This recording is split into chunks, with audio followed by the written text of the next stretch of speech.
We begin tonight with a look at the Texas General Land Office's Beach Watch program.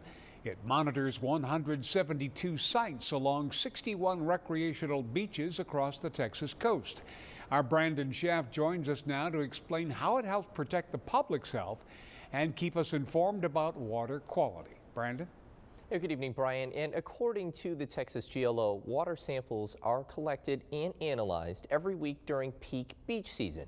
Well, that's from March through October, and they're sampling for a fecal indicator bacteria that could lead to local governments warning the public not to swim in those areas.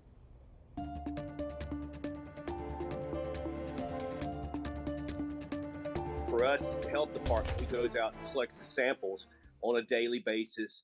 And you see their presence a lot more during spring break and in the summer out there on the beach. Nueces County Coastal Parks Director Scott Cross said the Texas GLO's Beach Watch program has been going on since before he got there 15 years ago. It's funded by the Environmental Protection Agency and passes through the GLO to local jurisdictions. Cross said if there's a bacteria hotspot, his department will put up signs across Mustang and Padre Island to notify beachgoers. There could be a potential elevated bacteria in the water at that specific location. It doesn't mean the entire beach is in that sort of shape. It just means that location. On the Texas Beach Watch website, a map shows where samples are collected across the state's coast. Those samples are brought to a lab and the results are sent to someone like Cross.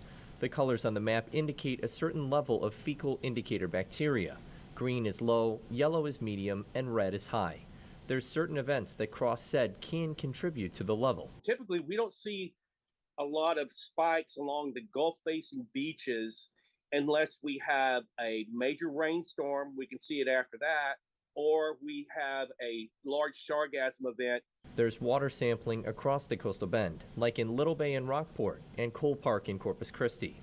When an area is red, he said it can sometimes go back to green within 24 hours. He explained every beach has different conditions that can influence it. The water, the tides, it's always moving, always changing. Things could be one thing this hour, and 2 hours from now, it could be something totally different. It's such a dynamic environment out there. And people can still use a beach with a water quality advisory as long as local authorities don't close it. But the Texas GLO says that they discourage water contact until the advisory is canceled. An advisory lasts at least 24 hours, but can be extended depending on those bacteria levels. Brian.